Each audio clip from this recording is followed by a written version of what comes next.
Olá, amigos e amigas, bem-vindos a mais um episódio. Que Jesus possa estar conosco, possa nos inspirar, possa abrir nossos corações às reflexões da noite. O tema de hoje é sobre suicídio, um tema um tanto grave, muito importante, aproveitando o ensejo da campanha de Setembro Amarelo, da prevenção ao suicídio e da valorização da vida. Só que a ideia de hoje é a gente tentar abordar a questão do tema, sobre a perspectiva da doutrina espírita. Em primeiro lugar, retomando a obra básica, Kardec pergunta aos espíritos na questão 944 do Livro dos Espíritos, uma questão muito interessante, que é um ponto de partida. Kardec pergunta assim: o homem tem direito de dispor de sua vida? Aí os espíritos respondem de uma forma bem enfática: não. Somente Deus tem esse direito. O suicídio voluntário é uma transgressão às leis divinas. Ou seja, a nossa vida não pertence a nós, pertence a Deus. E aquele irmão que uma atitude irrefletida ou impensada, que acaba cometendo um ato de suicídio, é uma transgressão. Bom, então podemos pensar assim: se é uma transgressão, o que acontece então com aquele indivíduo que comete suicídio? Então, também no Livro dos Espíritos, na questão 957, Kardec pergunta: quais são, em geral, com relação ao estado do espírito, as consequências do suicídio? Aí os espíritos respondem, não vou ler aqui a resposta inteira, eles respondem da seguinte forma: olha, existem diversas situações, isso depende de cada espírito, da forma como aconteceu e da intenção, do momento, várias circunstâncias, E só que uma coisa é certa: quando o espírito se depara de que a morte do corpo não é a morte do espírito, ele se desaponta. Ele compreende de que o ato em si de tirar a própria vida não acabou com o sofrimento dele. E muito pelo contrário, muitas vezes esses irmãos eles passam por situações do plano espiritual muito difíceis. Em situações de sofrimento muito intenso, um sofrimento moral muito intenso.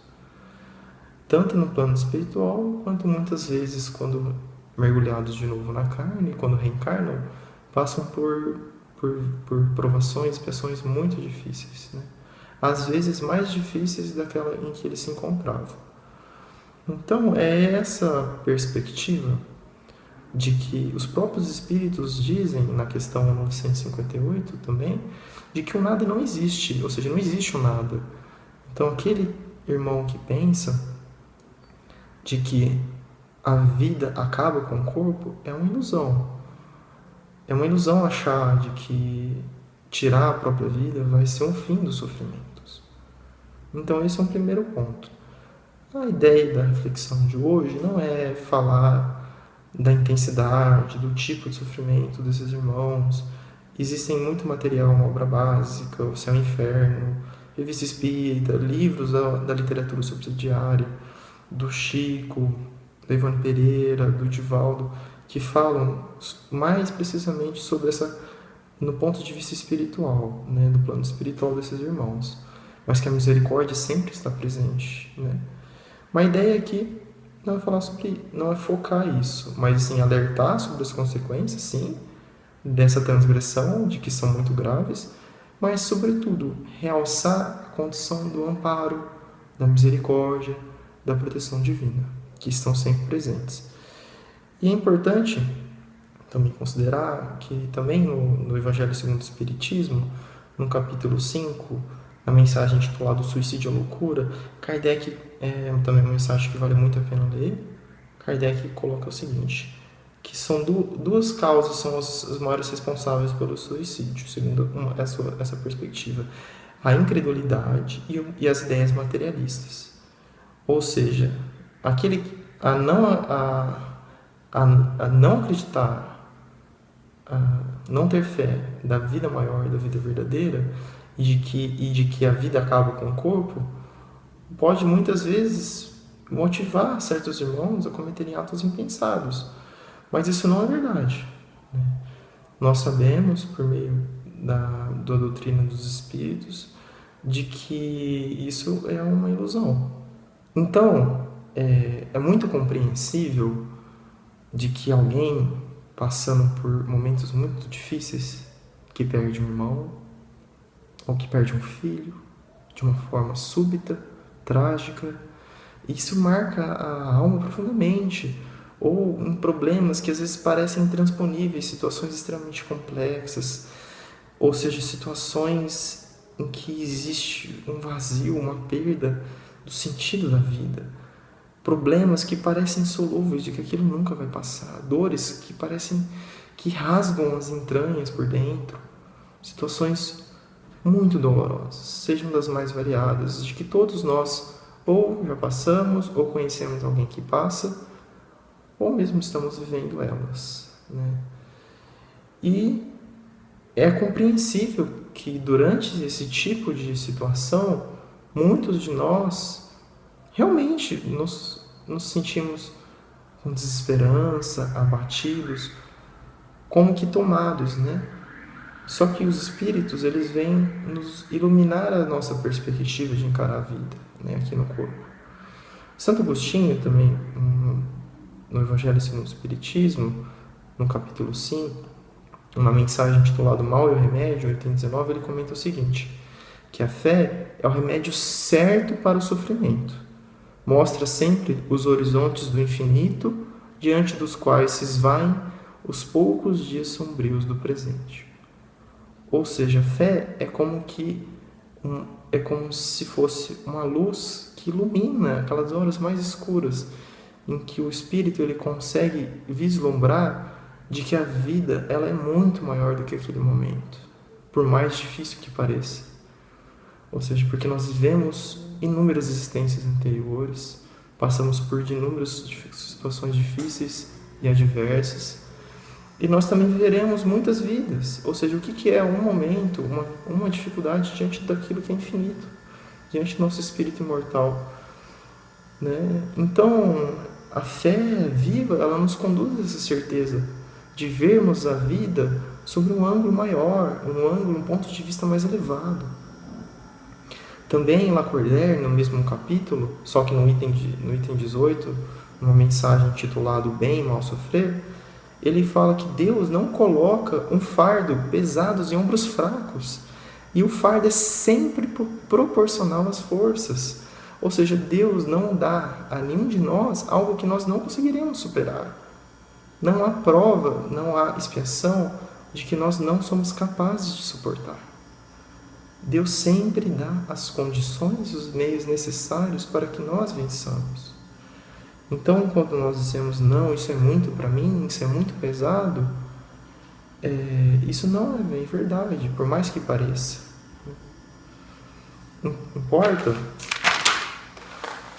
lembrarmos quando Jesus fala que a fé transporta montanhas. Quando diz isso, não significa que a fé, de um ponto de vista milagroso, ou até pueril, vai tirar os obstáculos da vida, vai resolver todas as dificuldades, não vai trazer a pessoa amada de volta. Mas a fé, ela pode transformar e nos renovar para que nós consigamos transpor esses obstáculos. Ou seja, ela não muda muitas vezes as situações exteriores, mas ela muda interiormente, cada um de nós. Ou seja, ela permite que dentro de mim supere a montanha da ingratidão, o obstáculo da revolta, a muralha da tristeza, e consigamos conquistar a vitória sobre a própria angústia, sobre o desânimo, sobre o desespero, que antes parecia algo intransponível.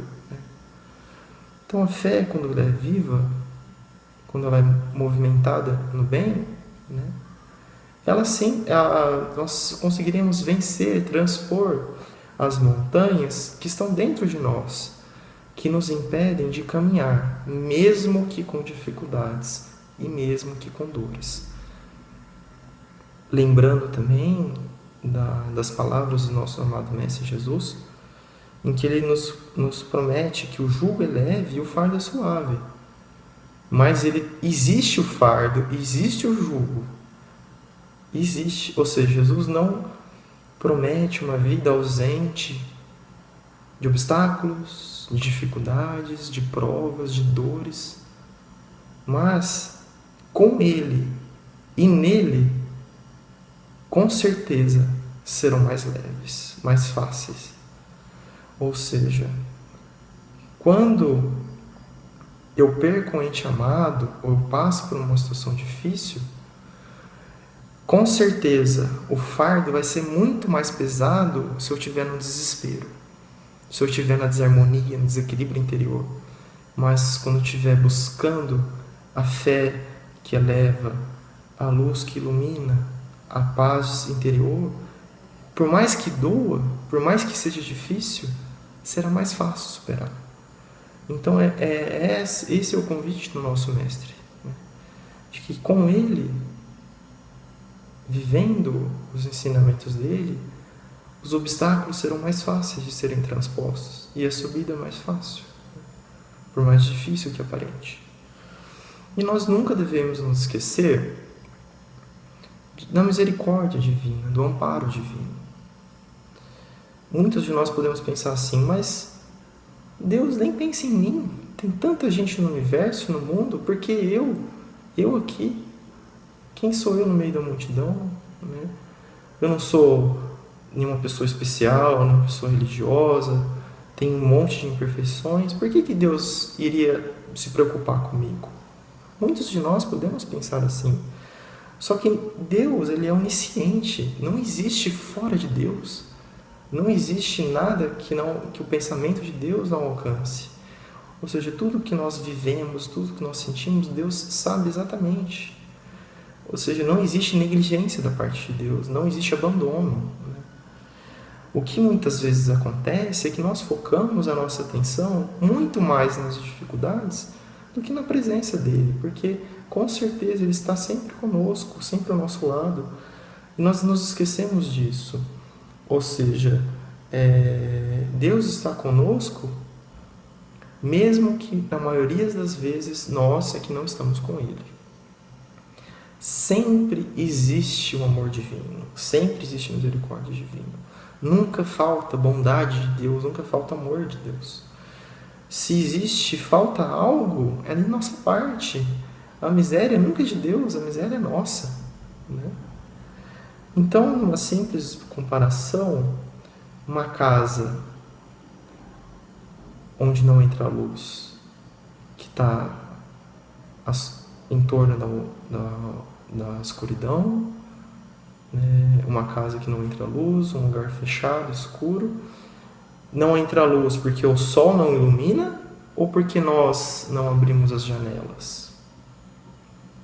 Será que nós estamos abrindo as nossas janelas para a luz, para o amor divino, que abunda a criação inteira? O próprio Emmanuel comenta de que Deus ama tanto o verme quanto o arcanjo. A lei divina, a lei de amor, ela permeia o universo inteiro. Nós vivemos no meio desse amor. E que Jesus, nosso Mestre, Ele é o nosso bom pastor, Ele conhece cada uma de suas ovelhas intimamente no coração. Jesus não é um símbolo morto, não é um símbolo de pedra ou de madeira numa cruz, num templo religioso ou até mesmo num quadro. Jesus é o divino mestre, Ele é o nosso amigo, Ele é um mestre vivo, Ele está conosco onde quer que nós estejamos.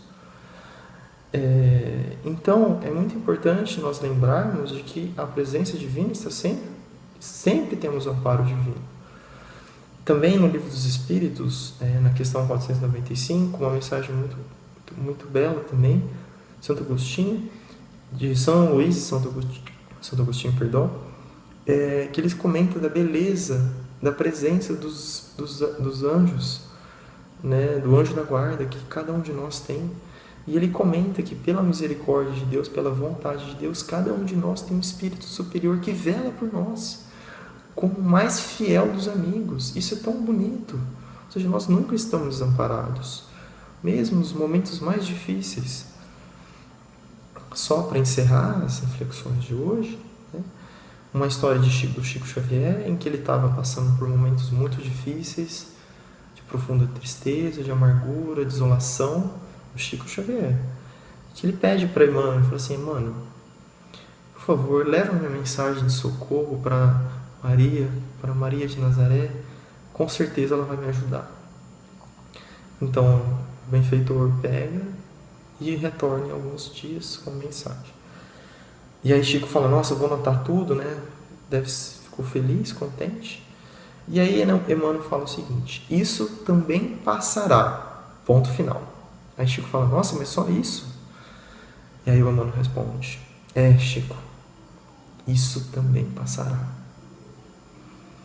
Ou seja, essa mensagem serve para todos nós, diante das dificuldades, dos momentos escuros, dos momentos que parecem insuperáveis, e que diante dos momentos muito difíceis, em que sempre pensamos que com fé, com paciência, com perseverança, esses momentos sempre passarão, em que nós nunca estamos desamparados pela providência divina. Onde quer que nós estejamos, Deus está sempre conosco. Então, que Jesus, que nosso amado Mestre, possa estar conosco, ilumine os nossos pensamentos e sentimentos, para que possamos caminhar com Ele. Amém. Fiquem com Deus.